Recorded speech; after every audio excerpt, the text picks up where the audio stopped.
다윗과 요나탄의 우정. 다윗이 라마의 나요스에서 달아나 요나탄에게 가서 말하였다. 제가 무슨 짓을 했단 말입니까? 제가 무슨 잘못을 저질렀다는 것입니까? 왕자님의 아버님께 무슨 죄를 지었기에 그분께서 이렇게 제 목숨을 노리신단 말입니까? 요나탄은 다윗에게 그럴 리가 있나? 자네가 죽는 일은 결코 없을 걸세. 아버지께서는 큰 일이든 작은 일이든 나에게 알리지 않고는 하시지를 않는다네. 그런데 아버지께서 이런 일을 왜 나에게 숨기시겠는가? 그럴 리가 없네. 하고 말하였다. 그러나 다윗은 맹세까지 하면서 이렇게 말하였다. 왕자님의 아버님께서 왕자님이 저를 마음에 들어 하신다는 사실을 잘 알고 계시지 않습니까? 그래서 그분께서는 이 사실을 요나탄에게 알려 그를 슬프게 해서는 안 되지 하고 생각하셨던 겁니다. 살아계신 주님과 왕자님의 목숨을 두고 맹세합니다만 저와 죽음 사이는 한 발짝밖에 되지 않습니다. 요나탄이 다윗에게 말하였다. 자네가 원하는 것은 무엇이든지 해주겠네. 그러자 다윗이 요나탄에게 이렇게 부탁하였다. 내일이 초하룻날입니다. 제가 임금님과 함께 앉아 식사를 해야 하는 날입니다. 그렇지만 제가 모레 저녁 때까지 들에 숨어 있도록 저를 내보내 주십시오. 만일 왕자님의 아버님께서 저를 찾으시거든 온 시족을 위한 주년 제사가 있으니 급히 고향 베들레헴에 가게 해달라고 다윗이 저에게 간절히 청하였습니다 하고 말씀해 주십시오. 그분께서 만일 좋다 하시면 이 종이 무사하겠지만 화를 내신다면 그분께서 저를 해치시기로 작정하신 줄 아십시오. 왕자님은 주님 앞에서 이 종과 계약을 맺으셨으니 의리를 지켜주십시오. 그렇지만 저에게 잘못이 있다면 차라리 왕자님이 저를 죽여주십시오. 저를 왕자님의 아버님에게까지 데려갈 까닭은 없지 않습니까? 요나탄이 대답하였다. 자네에게 그런 일은 없을 걸세. 만일 아버지께서 자네를 해치기로 작정하신 줄 내가 알게 되기만 하면 어찌 자네에게 알려주지 않겠는가? 그러자 다윗이 요나탄에게 물었다. 왕자님의 아버님께서 거칠게 대답하실 경우 누가 저에게 그것을 알려주겠습니까? 요나탄이 다윗에게 자, 들로 나가세. 하고는 둘이서 들로 나갔다. 요나탄은 다윗에게 약속하였다. 주 이스라엘의 하느님께서 증인이시네. 내일이나 모레 이맘때 아버지를 살펴보아 그분께서 자네 다윗을 좋게 보시면 내가 사람을 보내어 자네에게 그것을 꼭 알려주겠네. 그렇지만 아버지께서 자네를 해치려고 하시는데도 내가 자네에게 알려주지 않아서 자네를 무사히 떠나가게 해주지 못한다면 주님께서 이 요나탄에게 벌을 내리시고 또 내리셔도 좋네. 주님께서 아버지와 함께 계셨듯이 자네와도 함께 계시기를 바라네.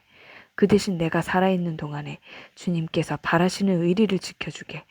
그리고 내가 죽은 다음에라도 또한 주님께서 자네 다윗의 원수들을 땅 위에서 없애버리실 때에도 내 지방과 의리를 영원히 끊지 말아주게. 그러고 나서 요나탄은 주님께서 다윗의 원수들에게 복수해 주시기를 비네. 하면서 다윗 지방과 계약을 맺었다.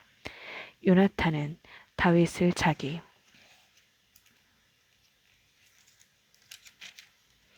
목숨처럼 사랑하였으므로 그에 대한 사랑으로 다윗에게 다시 맹세하게 하였다. 요나탄이 그에게 말하였다. 내일은 초하룻날이니 자네 자리가 비면 아버지께서 자네를 찾으실 걸세. 모레가 되면 더 멀리 내려가 저번 일이 있었을 때 숨었던 곳으로 가서 그 바위 옆에 머물러 있게. 내가 관역을 맞추는 척하고 그 옆으로 화살 3개를 쏘겠네.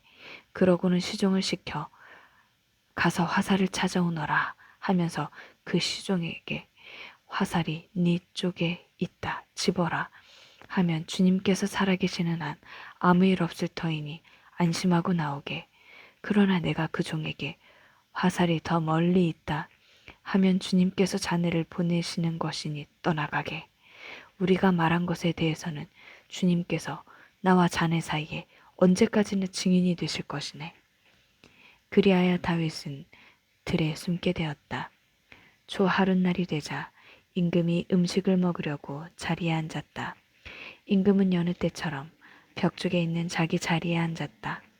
그때 요나탄이 일어섰다.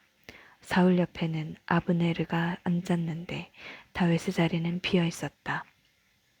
그런데도 사울은 그날 아무 말도 하지 않았다. 그는 속으로 다윗에게 무슨 일이 생겨 부정하게 되었나 보군. 부정하게 된 것이 틀림없어 하고 생각하였다. 그러나 두 번째 날, 곧 초하루 다음 날에도 다윗의 자리가 비어 있었다. 사울은 아들 요나탄에게 어찌하여 이사이의 아들이 어제도 오늘도 식사하러 나오지 않느냐 하고 물었다. 요나탄이 사울에게 대답하였다. 다윗이 베들레헴에 다녀오게 해달라고 저에게 간청하면서 이렇게 말하였습니다. 저를 보내주십시오. 저희 시족이 성읍에서 제사를 지내는데 형님이 다녀가라고 하십니다. 그러니 제가 왕자님 마음에 드신다면 조용히 가서 형들을 볼 수 있게 해주십시오. 그래서 임금님의 식탁에 나오지 못한 것입니다. 사울이 요나탄에게 화를 내면서 말하였다. 이 더럽고 몹쓸 계집의 자식놈아! 네가 이사이의 아들과 단짝이 된 것을 내가 모를 줄 아느냐? 그것이 바로 너희 망신이고 벌거벗은 네 어미의 망신이다.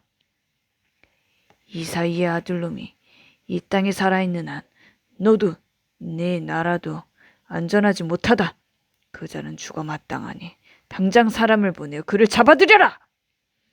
요나탄이 아버지 사울에게 말하였다. 왜 그가 죽임을 당해야 합니까? 그가 무슨 짓을 했다고 그러십니까? 그러자 사울은 요나탄을 죽이려고 그에게 창을 던졌다. 그래서 요나탄은 자기 아버지가 다윗을 죽이기로 작정하였다는 사실을 알아차렸다. 요나탄은 화가 치밀어 식탁에서 일어났다. 그달 초이튿날 그는 아무것도 먹지 않았다. 아버지가 다윗을 욕하였으므로 다윗을 두고 슬퍼하였던 것이다. 이튿날 아침 요나탄은 다윗과 약속한 대로 어린 시종 하나를 데리고 들로 나갔다. 그리고 시종에게 내가 활을 쏠 테니 뛰어가 화살을 찾아오너라 하고 분부한 다음 시종이 뛰어가자 그 너머로 활을 쏘았다. 요나탄은 자기가 쏜 화살이 떨어진 곳에 시종이 다다랐을 때 그 뒤에다 대고 소리쳤다. 화살은 더 멀리 있지 않느냐? 그러고 나서 요나탄이 다시 시종 뒤에다 대고 머뭇거리지 말고 서둘러라! 하고 소리쳤다. 요나탄의 시종은 화살을 집어가지고 주인에게 가면서 도무지 무슨 영문인지 몰랐다. 그러나 요나탄과 다윗은 그 까닭을 알고 있었다. 요나탄은 데리고 온 시종에게 자신의 무기를 주면서 서금 안으로 가지고 들어가라 하고 분부하였다. 시종이 떠나자 다윗은 바위 옆에서 일어나 얼굴을 대고 엎드려 3번 절하였다. 그들은 서로 얼싸안고 울었는데 다윗이 더 크게 울었다. 그러고 나서 요나탄이 다윗에게 말하였다. 평안히 가게. 우리들은 주님께서 나와 자네 사이에 내 후손과 자네 후손 사이에 언제까지나 증인이 되실 것이네. 하면서 주님의 이름으로 맹세하지 않는가.